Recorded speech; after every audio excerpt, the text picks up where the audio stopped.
Good afternoon. It is the 29th day of September 2022, and a lot is happening politically speaking.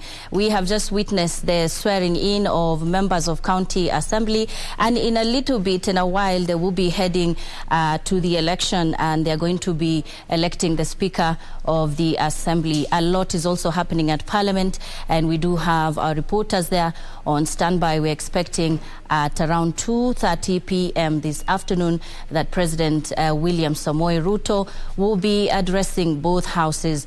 And we are going to begin on that note. We'll be joined by our reporter, Kamche Menza, who is on standby at Parliament to bring us an update. Good afternoon, Kamche. What is the latest from Parliament? Good afternoon to you back in studio, Nisi. Like you said, we are here at the Parliament buildings. Right outside the Parliament buildings is where I am at this moment.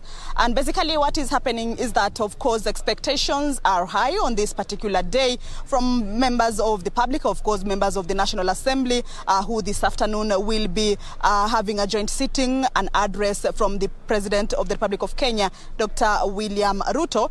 Right here is outside the building, and what is out here is that security is so tight.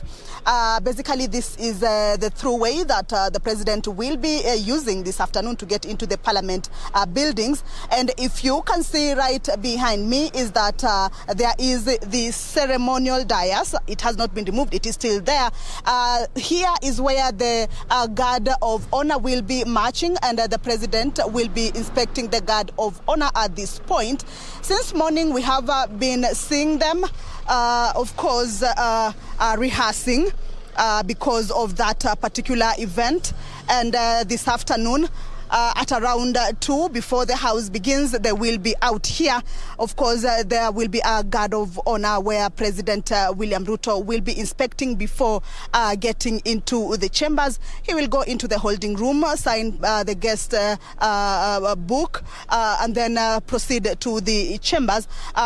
From what we have gathered is that the sitting will start at exactly 2:30. It will be the normal plenary sitting. Members will be in the chambers, then the Speaker will, of course, walk in at 2:30, and of course at 2:35 is when we expect that the President will be walking in. Since morning, members have been trickling into these buildings, members of both the National Assembly and the Senate. Remember, it will be a joint meeting, or rather a joint address. And the members that we spoke to concerning the expectation this day, they raised a number of issues, of course, some touching on national unity, the legislative agenda of the August House, matters to do with the cost of living, taxes that Kenyans all over the country have been crying about, or there has been an outcry concerning that issue. So those are some of the issues that they're saying they believe that the President will be addressing them. And remember, Nisi, today's address, of course, will set the agenda for the whole term of the members in terms of the House business and the legislative agenda. But we understand that that particular speech, members will be discussing about it a whole week. There are issues or steps that they will be taking to ensure that that particular address is, given priority in a number of matters, issues that the President will have raised. Members will have to debate on it, or rather to discuss, take concern on the issues that have been raised, and what legislative measures that will be put forth with regards to that. So those are some of the issues that will be happening. Those are some of the issues that have been raising. But out here is just security is tight. We're expecting that at around 2:30, between 2 to 30, the guard of honor will be out here, and of course we'll be bringing the viewer the live pictures from here. President will inspect that guard of honor, then of course walk into the chambers where he will be led by the Speaker of the two houses, who will make their few remarks before inviting the President into the chambers to address the members of the National Assembly and Senate, and of course the public. Remember, this is an event that takes, or rather is put into consideration because it is in the law that during the earlier, the first sitting of the new parliament, there has to be an address from the president. But my colleague Gladys Mungai is on the other side. Will now hand over this to her, of course, to inform us what is happening on that side. But from here, basically, it's just security checks and what is expected to happen at 2:30. Gladys Mungai, if you can hear me, I hand this mantle to you where you are within these parliament buildings.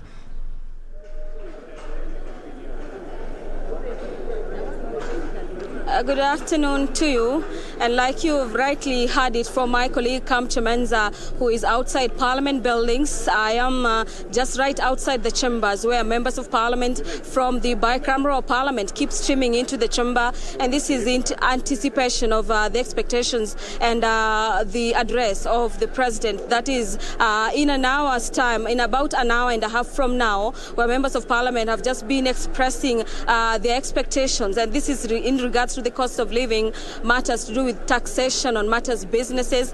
The legislative agenda of the both houses is also some of the issues that members of Parliament are speaking into, that they'll be waiting to hear what the head of state has in store for Parliament and for Kenya at large. And I really don't want to preempt much. Let me speak to some of them. Honorable Wahome Wamatinga is a senator for Nyeri County. Senator, we are live on KBC Channel 1. Briefly, what are your expectations in regards to the President address today? Thank you very much. We are very, very excited about this today's address, because we know we've come from the campaign trail. There are a lot of things in our agenda that we promised our people. We know that we got an economy that's almost on its knees. We know that our people are faced with hunger like it's never happened before. We know that the business have crippled down. We know that the devolution has, for the last 10 years, not been working as it was supposed to have worked. And now we are looking forward to the next to this government, where we know that the commitment to make devolution work is just going to be addressed. We are looking at the presidential speech, so that he will be, I'm sure that he's going to address himself on the matters of cost of living. We know that cost of living has gone very, very, very high. We know that farm inputs have become almost impossible to afford. And these are some of the things that we as a UDA government, we as the Kenya Kwanza are looking forward to. I personally, as the senator of Nyeri, I'm committed, and we are committed as the senators to this time around to make devolution work, to make sure that the functions that were devolved, the resources and the budget follows them to the county level, because our motto of the bottom-up economic model actually starts at the county level, and therefore we want to see a lot of resources being devolved to the county level so that our people can benefit. Thank you very much, Senator Wamatinga. There you have it. Let me hear from the MP for Nyeri Town. We understand one of the agendas of the UDA government, or the Kenya Kwanza government, is making it easier for people in business and the hustler agenda to get to and to make sure that the businesses are not crippled down, and matters to do with the cost of living is brought down to some extent. What are your expectations in regards to today's address? My expectation today, I'm Duncan Maina Madhenge, the MP for Nyeri Town. My expectation today is that the President is going to set the tone, the agenda and the speed at which he wants to fulfill his promises to the Kenyan people. We call it the plan and the bottom-up economic model. Already the President has started unlocking the access to the hustler fund. All right, those are live pictures coming to you from Parliament. Gladys Mungai is manning the entrance of the chambers, as she has put it. And we have also spoken to Kitengela, who is also in Parliament. And of course, they're keeping a close eye on what is currently going on. Expectations are high. Anticipation is also high. And President William Ruto is expected to address both houses this afternoon in a joint sitting. We will be bringing to you that live, and that opens up our bulletin. I am Nisi Emano. Lucy Mora is our sign language interpreter this afternoon. Thank you for joining us. Now moving on, Nyandarua Governor Moses Badilisha Kiarie wants a physical audit and head count of all county employees in a bid to weed what he claims to be ghost workers. Kiarie says an analysis of the payroll has indicated two conflicting figures, with the Human Resource Unit providing another figure which showed a difference of 360 employees. There is a pattern of irregular recruitment and issuance of employment letters between and within the County Public Service Board and the Office of the County Secretary. the task force established existence of letters of appointment signed by the secretary to the County Public Service Board, where others were signed by the board chairman in the absence of any County Public Service Board deliberations at the minutes. In other instances, the County Public Service Board issued what it referred to as a letter of offer, leaving the employment to the county secretary. And what we can assure is that after this, we shall request the departments to start processing the genuine pending bills. We are not going to waste any time because we want our genuine suppliers to begin to enjoy their sweat. So we shall begin processing them. But what I can assure you is that we are going to take them through the right process.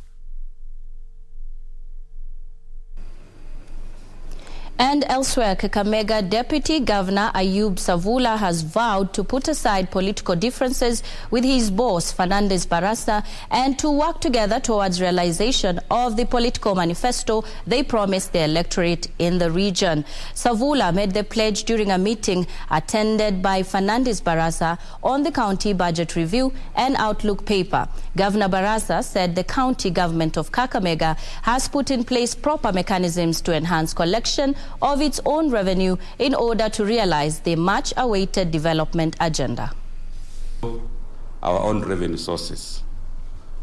In this case, I'll call upon immediate review of the operations of our revenue agency so that we automate all the activities that are geared towards collecting more money, because that's the only way we can survive in the next 5 years.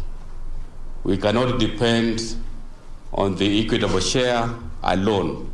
I don't have serious political ambitions. I'm a son of a pastor. In 2027, I'll remain the deputy to Fernandez Barasa. I'm only 40 years. Nakimbia naenda wapi?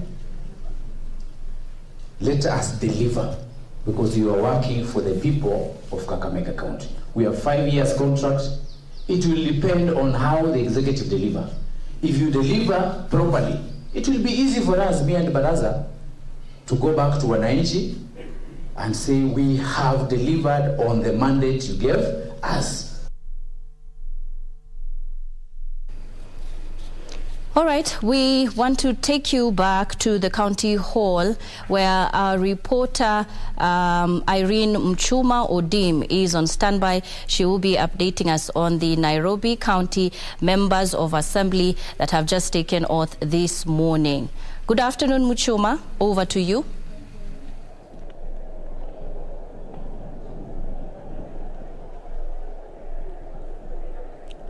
Nisi, good afternoon. Another sunny day in the capital. We are coming to you live from the Nairobi Central Business District. We are at the Nairobi City County Assembly, and this is the day members of County Assembly have been taking oath of office, an exercise that has just come to an end. A few minutes ago, 124 members of County Assembly have taken oath of office from the county hall here at the Central Business District. And what is taking place right now, Nisi, at the county hall, the clerk is giving directions on how members of County Assembly will elect the House leadership. And this House leadership will also include the position of the Speaker. And this is where we'll be having the contention. This is because UDA allied to Kenya Kwanza has 35 members of County Assembly, and ODM allied to Azimio la Umoja has 36 elected members of County Assembly. Now, these two parties will be seeing on how to tactically win more members in having House leadership, as the election exercise is expected to kick off any time from now. But then from the outside the county hall, we have security which has been heightened. This is perhaps to avert any eventuality. We also have ambulances probably to take care of any need that might arise. Earlier on, earlier on, Nisi, we were able to interact with a number of people that you're seeing around City Hall. Now, there are different camps. There are those supporters who are waiting for their members of County Assembly to walk out and perhaps engage with them on way forward. And also, there are just those also who have come here to give them support as they take oath of office. And also, we have persons with disabilities.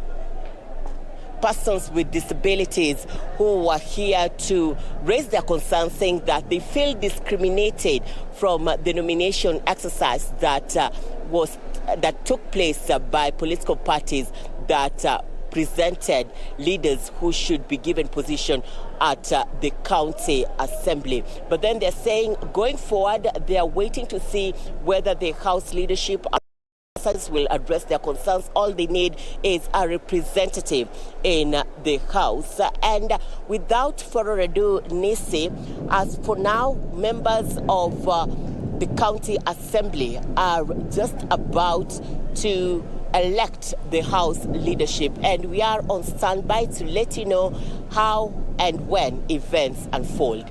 Back to you, Nisi.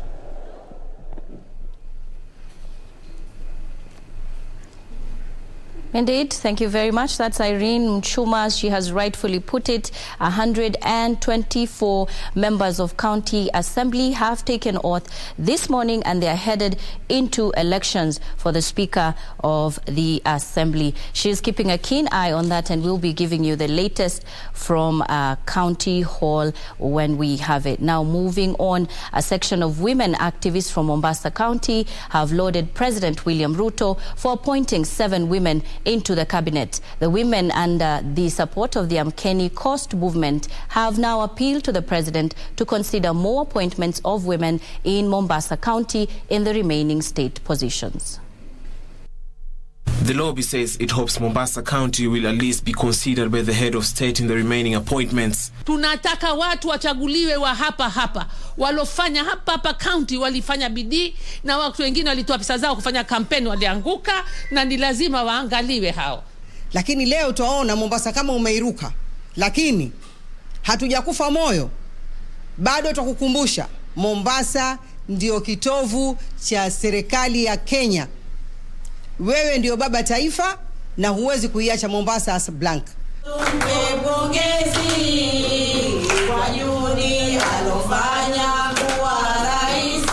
They lauded the president for giving the coastal regions 2 posts in the appointments of Salim Vuria and Aisha Jumwa to the cabinet. They cited the appointment of 7 women to serve in the cabinet as commendable, and more should still be considered. Aisha Jumwa hajakae na sisi tumpe malalamiko yetu ya kufikie, na wewe utuangalie utatusaidia vipi.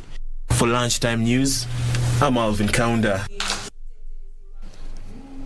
And Embu County Commissioner Stephen Kihara has vouched for a multi-agency team in fighting illicit liquor and crime in the county, saying that the vices can only be fought through partnership. He further warned national government, administration officers and police officers colluding with individuals selling illicit liquor, saying stern action will be taken against them. He was speaking at Talent Academy in Embu during a meeting with national government administration officers, Kenya Bureau of Standards and Embu Director of Children's Services on a rapid results initiative in the fight against illicit liquor, crime and school dropout among children in Embu. We have agreed we must have an RRI for that days to ensure we have done crackdown. We want to revive the normal committees that were there, the multi-agency, so that even at the sub-location level, the chiefs, we have agreed they must go out to ensure those beers are not rolled over the counter. Embu, that is Bele. The Mogoka, the Mirad business, has also interfered with the academic, the education of the youngsters. You may notice there are quite a number of youngsters who are in those markets selling Mirad. So we have agreed they must also take part to ensure everybody has gone. But in the school going kid should be in school.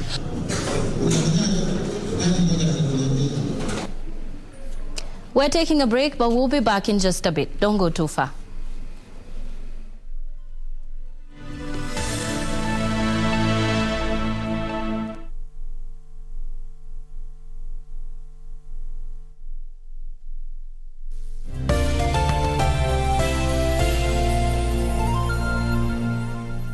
Are you a holder of unclaimed financial assets? Take advantage of the Finance Act 2022 moratorium on penalties and interests. Surrender any unclaimed financial assets in your possession today. Unclaimed Financial Assets Authority. Receive, safeguard, reunite. I like calling myself more of a seamstress than a designer. Seamstress. Yes. Hiyo ni kizungu mingi sana. Sio mimi nimesema. Let me call a shovel. Do you feel that you can bring your very best to this, but eventually the politics would take the day? Do not assume music. If you're in the political class and you assume music, that's your downfall. Because music can change things in 1 week. That's why they said, we are no longer scared of you. You know, you're just a ghost that cannot scare us anymore, you know. Do you have a news story to share with KBC? Get in touch swiftly on email news@kbc.co.ke or call 0723-892-654 or 0734-780-124.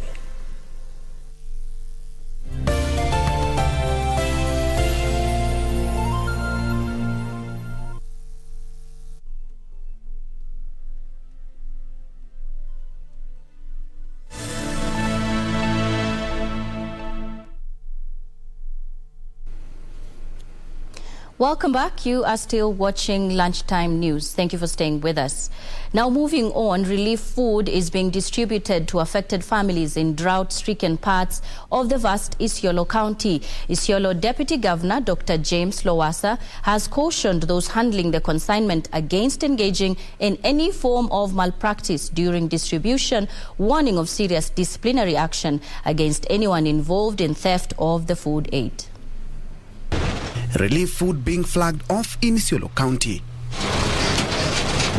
Addressing journalists at the county commissioner's office when he flagged off 2 trucks ferrying the food to parts of the region, Isiolo Deputy Governor Dr. James Lowassa said the first batch of relief food received in Isiolo County comprised of 1,080 bags of beans, 600 bags of rice and 300 cartons of corned beef, noting that more food was on the way. Whatever we have received, ni a total of 1,680 bags of beans and corned beef. That is very minimal. Haitatosha. We are expecting more food, but we'll actually prioritize the areas ambazo zimeumia zaidi tuweze kuwafikishia hiyo chakula. He urged members of the public to also be on the lookout for relief food that could find its way to the market and report the matter. Vijiji vyote kwa hiyo committee kutumia administration na pia the county government mpaka ward administrators tutacoordinate tuhakikishe kila mtu amepata hiyo chakula. Hii chakula kwa sababu itakuwa ni ya kufanywa na kila mtu mpaka stakeholders, tunaamini haitatumika vibaya. Nyinyi ambayo mko ndani ya town, ukiona chakula yote ambayo ni ya relief imeweza kurudishwa ndani ya town kuuzwa, mtujulishe kwa haraka kwa sababu tutachukulia watu hatua kali. Wakati chakula zitakuja pale ambayo kwamba itakuja katika sub county yenu, through our county commissioner Saomonding, tumearifiwa kwamba muhakikisha kwamba hiyo chakula mnapatia wale ambaye kwamba wangestahili kupata hiyo chakula. Isiolo County National Drought Management Authority Coordinator Omar Abdi said almost every part of Isiolo County urgently needs attention, adding that the government will soon avail livestock feeds to be distributed to all the 3 sub-counties. Ward yote iko hali ile tunaitanga alarm ambaye inatisha sana, inahatarisha maisha ya binadamu na rasilimali yao, ng'ombe, mbuzi, kila hizo mifugo zote zimeathirika sana, na pia mashamba, mavuno ya mashamba imeenda chini sana, na sahi wale wanahitaji chakula katika hii county ni 1145. The drought situation has a negative impact on education, with learners missing school due to hunger. Ningeliomba Deputy Governor, wakati mutakaa chini kugawa chakula, mara mingi shule inasawika, na kama leo tulikuwa kwa shule kama Ramadhan, watoto hawana chakula kwa shule. na tumekuja kuona ina affect sana performance ya shule na hata absentees. Watoto wengi hawaendi shule, hawatendi shule kwa sababu hakuna chakula. According to reports from the National Drought Management Authority, Isiolo County is among worst hit by prolonged drought, with humanitarian assistance urgently needed to cushion the affected population. For Lunchtime News, I'm Ben Troy Njue. And elsewhere, a standoff ensued in Kitengela town between a section of hawkers and a private investor following an attempt of forceful eviction from the roadside reserve they operate from. The traders argue that they have been operating their businesses from the area which they claim is public property. Agitated traders who operate from the roadside in Kitengela town, mainly selling herbal medicine and foodstuffs, barricaded the Kitengela prison road, decrying the eviction orders by the investor. Wanafanyia kazi hapa. Sasa tumefukuzwa, tutapeleka watoto wetu wapi? Watupe mahali ya kufanyia kazi. Sisi tunataka hivyo. Tingatinga inakuja hapa na kubomoa mahali tunafanyia kazi. Na hakuna mahali tunaweza peleka watoto wakafanye kazi. Sasa hatuna njia nyingine ila kutafutiwa mahali tutafanyia kazi sababu hatuna otherwise. A private investor who is the rightful owner of the land claims to possess an allotment letter issued by the defunct Olekejuado County Council. Wanataka waweke hapo container ya biashara. Sasa nashindwa hiyo container yao na sisi wenye tunatafutia hapo. Na tumekuwa hapo hiyo miaka yote. Walikuwa wapi? Kama engineer alikuwa anafanya kujenga hiyo nyumba, angeweka pyramid wall wakati alinunua plot. Nyasa. The aggrieved traders are undermined the land is public property. For Lunchtime News, I am Victoria Nkatha. Meanwhile, heart specialists are calling on Kenyans to adopt a healthy lifestyle and go for early screenings whenever a heart problem arises to avoid late detection and treatment that may prove to be a costly affair. Speaking during the commemoration of the World Heart Day at the Medihill group of hospitals, cardiologists warned that heart ailments were on the rise and advised people to exercise regularly and avoid alcohol, fats and extra sugars.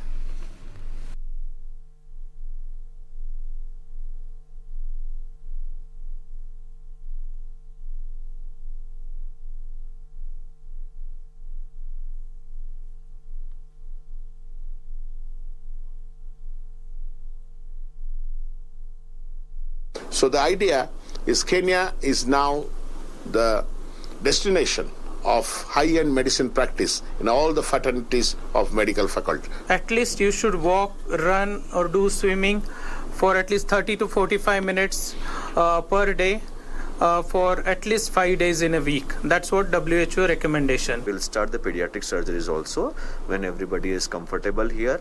The patients, they need not to go outside of Kenya. President, Excellency William Ruto, he wants to achieve the high-end medicine to be practiced to be in foray to each and every, to one citizens of Kenya with affordability, accessibility, acceptability and availability.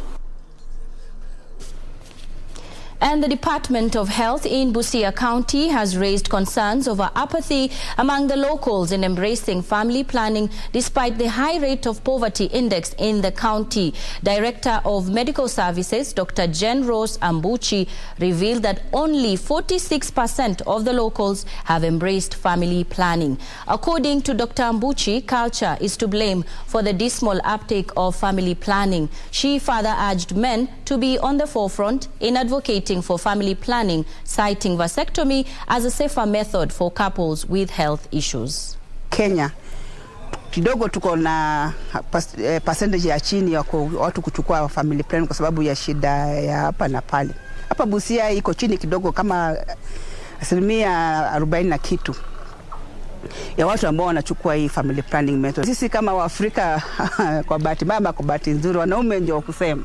Hao ndio wana cheti cha pesa ya kutoa ya kufanya maneno kwa familia. Kwa hivyo ndio wao kusema. Na ni vizuri sana wao wakuwe kwa picture make hizo decision kwa familia kama kichwa cha familia moja. Sia tumejaribu kuweka mikakati chini kupeana sensitization through our CHVs. And the Forest Society of Kenya has supported the shamba system proposed by Deputy President Rigathi Gachagua to reclaim degraded forest areas in the country. National Chairman, Forestry Society of Kenya, Dr. Joram Kagombe, says the system will support plantation, establishment and concurrent support livelihoods for communities that reside in areas next to major forests and landscapes. Speaking during the annual dialogue and the annual general meeting of the Forestry Society of Kenya in Malindi, Kilifi County, members drawn from all over the country noted initially the shamba system was called the squatter system, whereby settlers brought in natives to squat in forests and farms. In the very old days, it was what we called a squatter system, something whereby the settlers, the British settlers, brought in natives to squat in forests and farm. Along the way, some repressive measures made the process unpopular. And by 1975, it was condemned by the Drought Commission.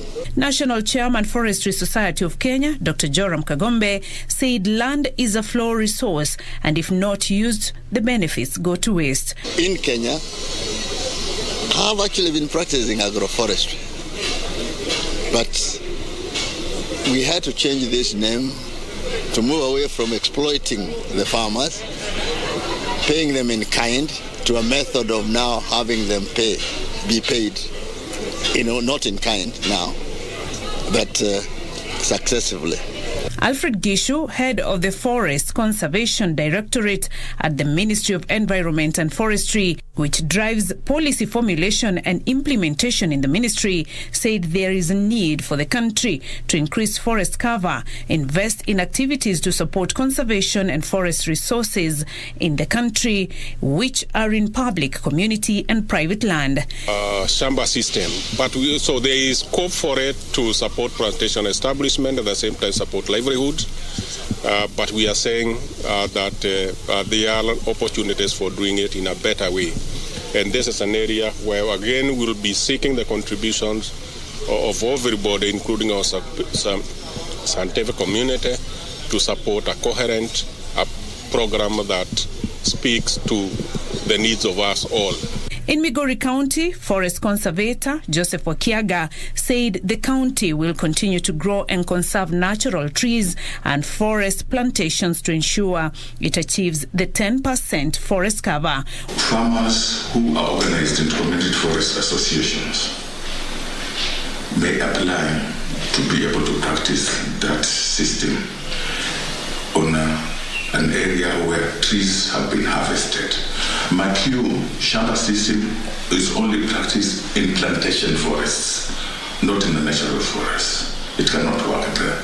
Only in plantations where trees are solely raised for commercial purposes. Wakiaga cited the need for agricultural land and expansion of urban centers as the major reason for the low forest and tree cover in the county. Beatrice Gatonyengetich, Lunchtime News. And elsewhere, pop music singer and songwriter Mans Zelmerlöw is among a Swedish delegation expected in the country this week on a 3-day charity tour of Kenswed organization based in Kajiado County. The musician, who runs a foundation that empowers vulnerable youth in partnership with a local organization known as Kenswed, will on a mission to raise funds to educate youth living in poverty, scout for young talents for assistance.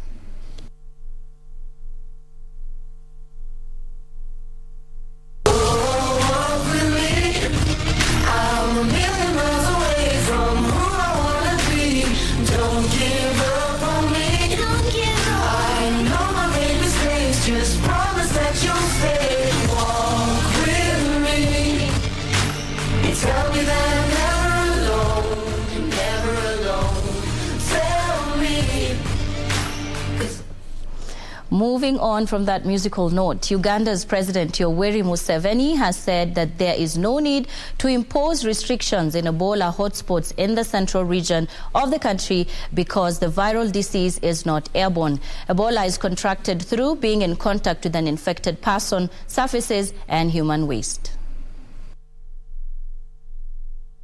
The Association of Medical Workers in Uganda had asked for the affected regions to be put under quarantine to stop further spread of the Ebola virus. President Yoweri Museveni said his government has the capacity to control the epidemic due to previous experience with similar outbreaks, and that health workers who had prior experience with the disease had been deployed to the affected regions.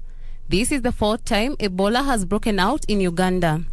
It is currently taking 24 hours to test samples, which has led to the government to promise setting up a new laboratory at Mubende district to quicken the process. 6 medical workers who treated the first case have tested positive for Ebola. A total of 24 people have been confirmed to be infected with the virus in the country, 5 of whom have died since the outbreak was declared last week. Meanwhile, 13 people have been killed in Iraq's Kurdistan region as Iran launched missiles and armed drones at what it said were bases of Iranian Kurdish opposition groups. Iran's Islamic Revolution Guard Corps said it hit separatist terrorists who had supported recent riots. Anti-government protests have swept across Iran since the death in custody of a Kurdish woman 12 days ago. Masa Amini had been detained by morality police for allegedly violating the law requiring women to cover their hair with a hijab. Kurdish human rights group Hengo said on Monday that 18 Kurdish protesters had been killed by security forces, 898 others injured, and more than 1,000 arrested as Iranian authorities sought to suppress the dissent in the region. In other news, Hurricane Ian, which peaked at a Category 4 storm, is bringing severe damages to the coast of Florida in the United States, which has led to loss of power and major blackouts in the area, leaving more than 2 million people with no electricity. The hurricane hit Cuba on Tuesday, killing 2 people and shattering the country's electricity grid. It made landfall on Wednesday afternoon with maximum sustained wind speeds of 241 kilometers per hour near the city of Fort Myers. Florida's Governor Ron DeSantis has warned the people in the storm's path to be ready for tough days ahead. For Lunchtime News, I'm Joanne Wangari. Away from that, Grammy Award-winning rapper, producer and actor Coolio has passed on at the age of 59. The Gangsta Paradise hitmaker was yesterday found unresponsive on the bathroom floor of a friend's house in Los Angeles. Although the exact cause of death is yet to be determined, his manager speculates it might have been caused by a cardiac arrest.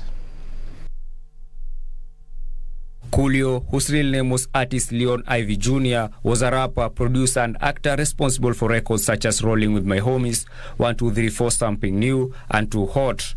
Gangsta Paradise was perhaps his most widely recognized track and the Grammy Award-winning song. As I walk through the valley of the shadow of death, I take a look at my life and realize there's nothing left. He died on Wednesday, the 20th days of September, aged 59, in a bitter irony on the anniversary of Stevie Wonder's Keys of Life, the record that inspired Gangsta's Paradise.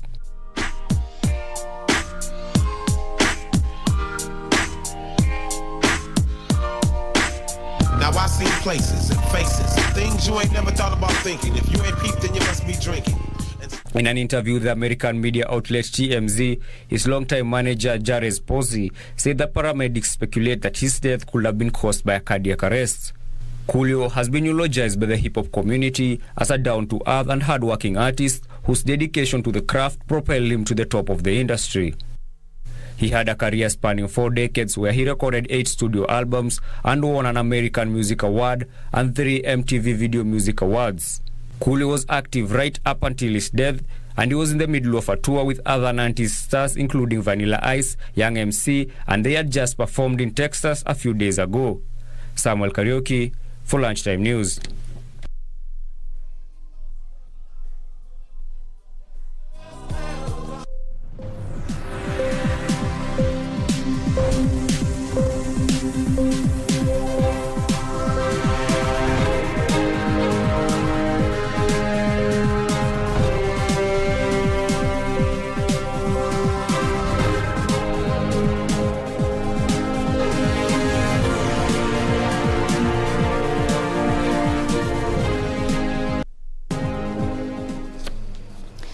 Okay, let's take a look at the day's business. Now, Kenyans have hailed the government's move to pardon over 4 million Kenyans blacklisted by the Credit Reference Bureau. President William Ruto said the move is aimed at allowing more Kenyans to service their loans and access more loans. On a spot check by KBC Channel 1, Kiambu and Busia residents hailed the move, saying it will enable those previously listed to do business.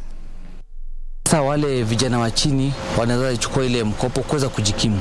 Tunaona hali ya maisha ambapo umetufikisha. Kwa saa hii itabidi wamechukua loan, wameendeza mkopo ndio waweze kustabilize, ndio kwa mwaka mwingine moja ama mbili serikali ikiwa imeshakita mizizi iko imara, tunaweza anza kuenda stories za employment hiyo kwa ajira sasa kuandika katika idara mbalimbali serikalini. Lakini kwa saa hii mikopo itaweza kuwasaidia. Kumaanisha ni njia moja ya kupanua uchumi, sababu wakati wengi watachukua ile pesa ya Furiza, basi inamaanisha wengi wataweza kuweka zile biashara, wataweza kuzimudu. Kumaanisha ni njia mzuri, na ningesema wengi waweze kuangalia njia kama ile, iwe ni moja ya kufanya biashara zao zinawiri, iwe ni moja mahali unaweza kimbia ukapata pesa ya haraka. Kumbuka wengi wa Kenya wengi, the bigger percentage wanafanya hizi biashara za chini. Kwa hivyo ni wananchi wanahitaji pesa ya kila siku ya haraka. Kumaanisha kama in fact the best part ni ya kupunguza grace period. Watu wamekuwa wanasafa sana. Umechukua loan ya Fuliza na kidogo mtu anakutumia pesa kidogo inachukuliwa, unashindwa kufanyia kitu ambacho ulikuwa unataka kufanyia. Kwa hivyo kama wanabiashara tunashukuru sana kwa hiyo kuweza kutupatia hiyo grace period, na wacha tuone vile tutaendelea kufanya biashara kama Hustler Nation. Kuondolea masharti wale ambao walikuwa blacklisted. Sasa wanaweza chukua loan.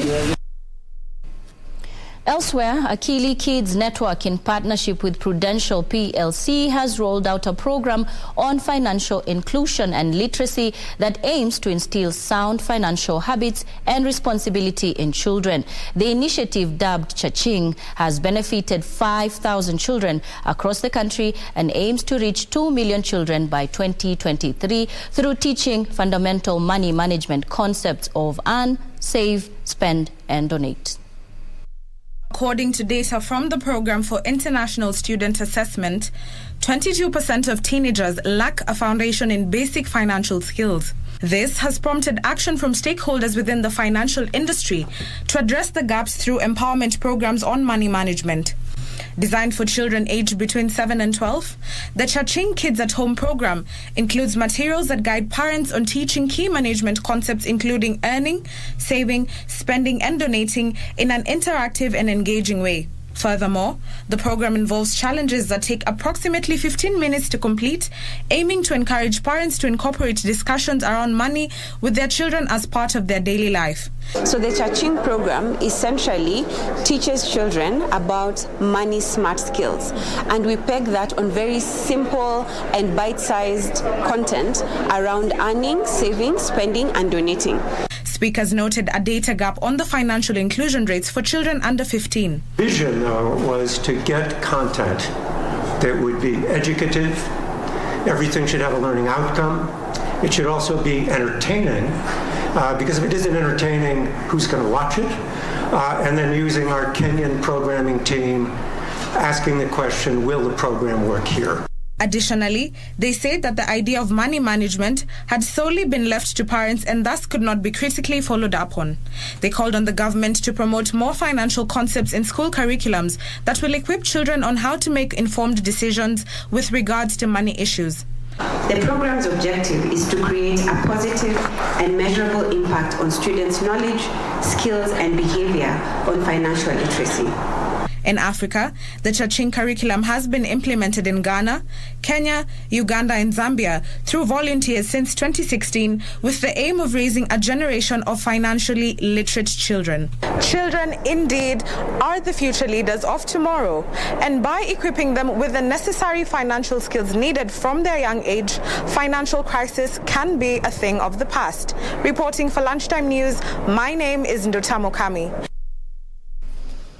And women-led businesses have less access to favorable terms when seeking credit facilities, despite displaying more financial discipline in operations than their male counterparts. Lenders are being encouraged to reserve a portion of their loan portfolio to women-focused businesses and promote financial inclusion. Ecobank Consumer Banking Director Jen Jelagat says women-led businesses are underserved and financial institutions should avail value-added services to the niche group.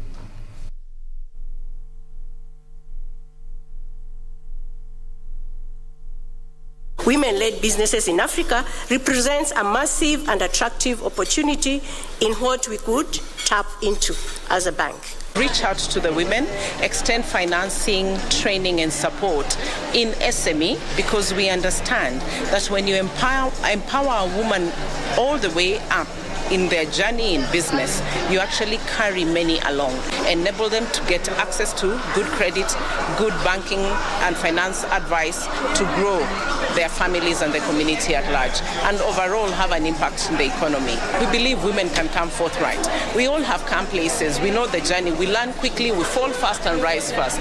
So women carrying many along do not have to have self-limiting beliefs. Conquer that, come, borrow, grow. I mean, it was hard to when I first started, because I remember the bank that I was banking with when I was starting didn't even want to give me a loan because I was just new in the business. I didn't have any audited books. So it was quite a challenge. I had to rely on only my savings. So when the time came for me to want to expand my business, I was, I had to dig deep and ask friends to fund me because I just need to get my systems in place. So I feel like, yes, the bank is there to give you the funding, but if you don't have good, proper systems, you won't be able to run a successful branch. And for fempreneurs, a special consideration when seeking loans, especially from financial institutions. Hibak Said for Lunchtime News. And elsewhere, affirmative funds remain unattractive in 20 counties, with the overall uptake and repayment pegged at 57% and 9% respectively. According to Uwezo Fund Chair Professor Losenge Turup, drought, cultural beliefs and over-reliance on donations are some of the factors affecting the uptake of affirmative funds. 20 counties are facing drought, with residents forced to rely on food aid in some areas. Who are probably quite low at the hierarchy in economics in the community in Kenya.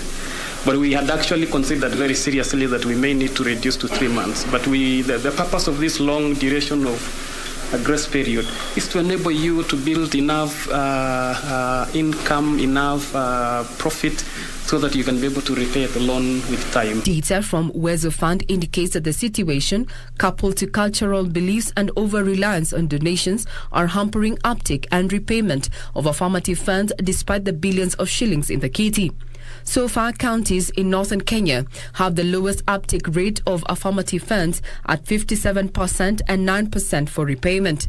To remedy this, Uwezo Fund Chair Professor Losenge Turup is proposing sensitization forums on the affirmative funds. We normally have civic education, which is also entrusted to the patrons, and this is something that would help the common mwananchi know that there are funds available and that the funds could be used to create wealth as well as mitigate losses of livestock and crops amid the ravaging drought. Regina Manyara reporting for Lunchtime News.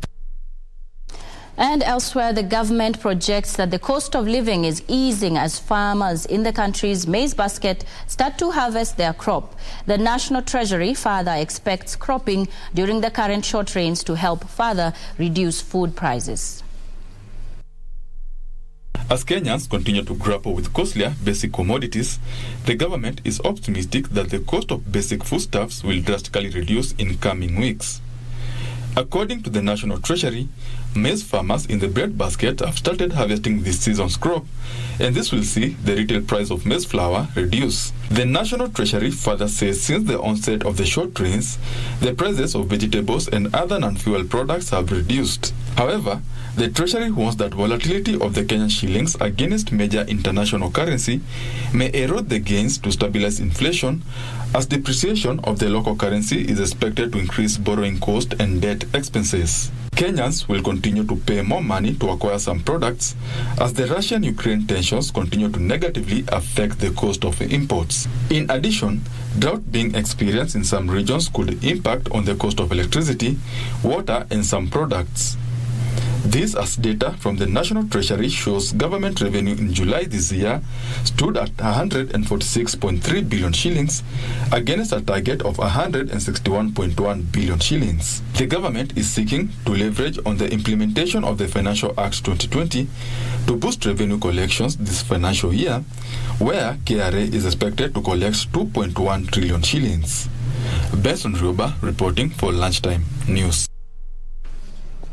And on the African continent, Botswana has resumed exports of live cattle and beef from areas declared free of foot and mouth disease. But sales to Europe, which has tougher import restrictions, remain suspended. In August, Botswana suspended beef exports following an outbreak of foot and mouth disease in one of its disease control zones in the northeast of the country. Here are the details of this and other stories making headlines across the continent.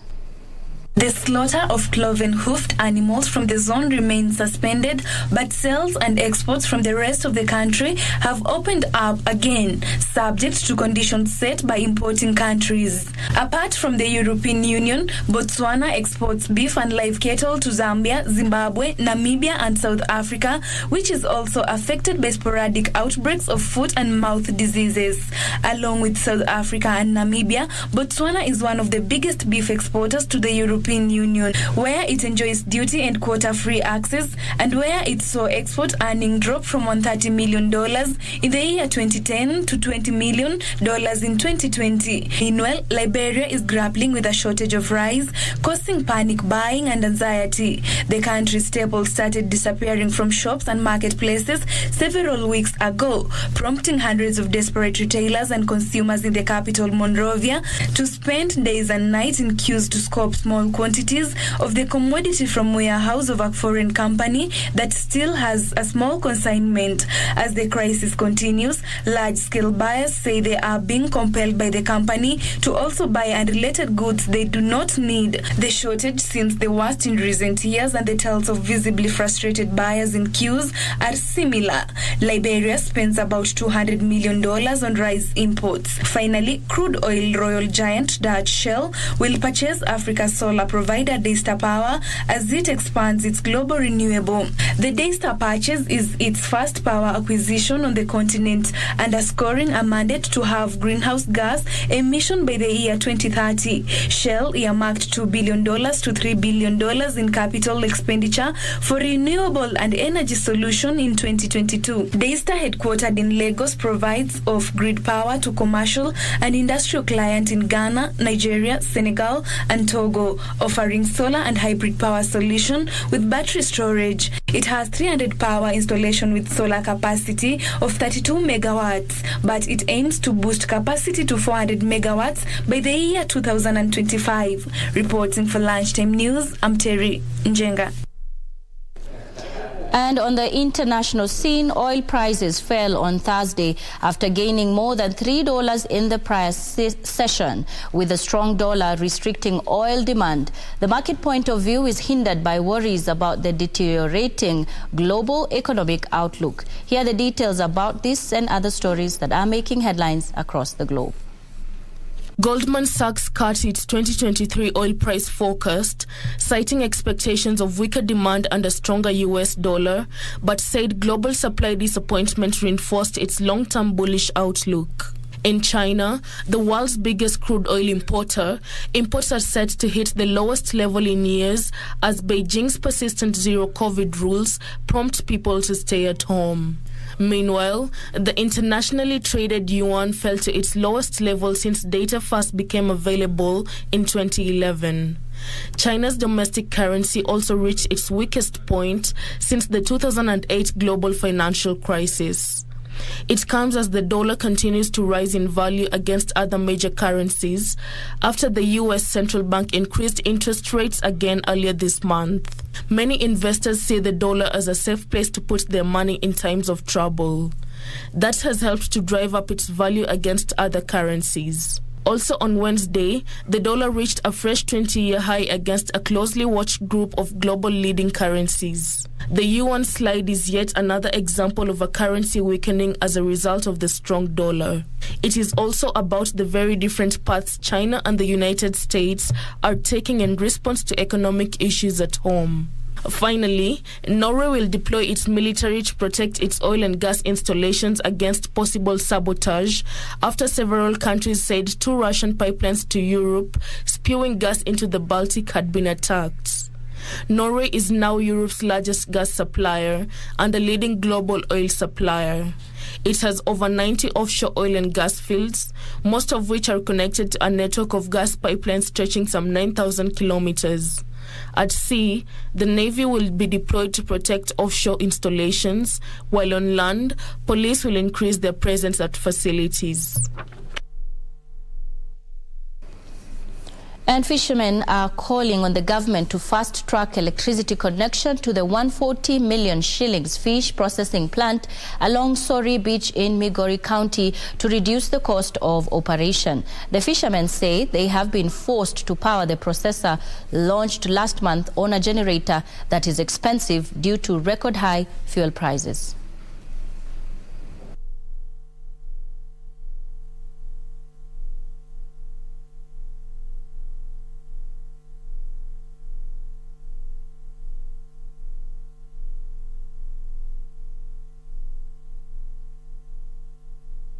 Ile lengo kuu ya hii ilikuwa kusaidia wavuvi kuhifadhi samaki yao. Mpaka wakati huu bado wanaenda kwa ile hasara walikuwa naenda saa ile. Lakini tulikuwa tunajua vile waziri alikuja akafungua hapa, tulikuwa na amani na tulikuwa na furaha ya kwamba na hamu ya kwamba itaanza kufanya kazi na wavuvi wataanza kupata faida ya hii mradi ambayo iko hapa sasa. Vile Peter Munya alikuja WCS, alikuja mpaka akafungua, up to now it is not functioning and no operation is going on because of lack of stima. Wajaweka stima, hakuna stima ambayo wameweka hapa. Sasa tulikuwa tunaomba serikali ili aone jinsi ya kutupatia hiyo stima ili hii nyumba ifanye kazi.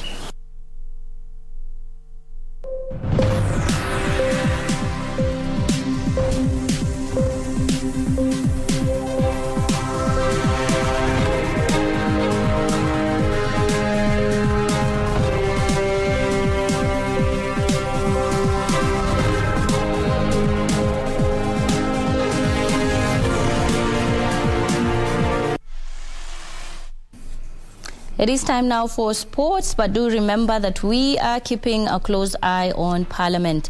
President Ruto is expected any time from now, and as Kamche Menza put it earlier, the guard of honor is prepped and ready. So those are live pictures that are coming to you from Parliament. As you can see, the Kenya Defence Forces and specifically the Kenya Air Force is there ready, and the guard of honor is prepped and ready for the president, who will be addressing the House at 2:30 p.m. but is expected any time from now. We do have our reporters there on standby, Gladys Pungai, who's manning the entrance of the chambers, and also Kamche Menza. They will be bringing us this live when the president arrives. But for now, let's get back to some sports news. Commonwealth Super Lightweight champion Sarah Chieng will defend her title against former World Boxing Council champion Melissa Hernandez of Puerto Rico in a 10-round fight at Kenyatta International Convention Center in Nairobi, after missing the trip to the United States of America for the Women International Boxing Federation title fight against Ikram Karwat of Germany in June. Chieng has stated that she is ready to deliver her dream results. The previous fight, which was to take place in Cleveland, Ohio, June this year, was cancelled after Chieng failed to get a USA visa. Hernandez and Chieng have never faced each other in any fight before, and it will be interesting to see how the two boxers fare against each other.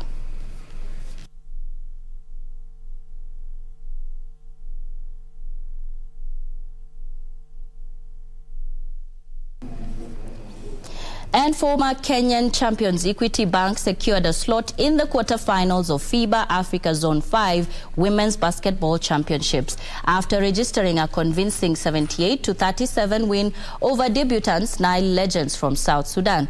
The regional championship entered day 4 Thursday in Dar es Salaam, Tanzania. Cast tried in vain to recapture the trophy they surrendered in 2018 to Uganda's Dolphin last year, but failed at the hands of Kenya Ports Authority, who humbled them in the finals.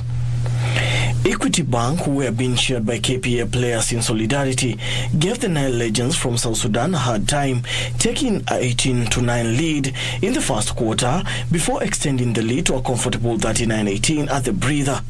The Njeri Kamau Chargers, who had lost 51-49 to Alexandria of Egypt in their opening match, won the third quarter 2011 before sealing it with a 19-8 win in the fourth quarter. Shani Agalo was the top scorer for the Bankers with 15 points, while Christina Kenyi scored 14 points as Ann Rose Atieno and Linda Sinandako tied on 8 points. The winner of the zone championship will automatically qualify for the FIBA African Championships slated in December.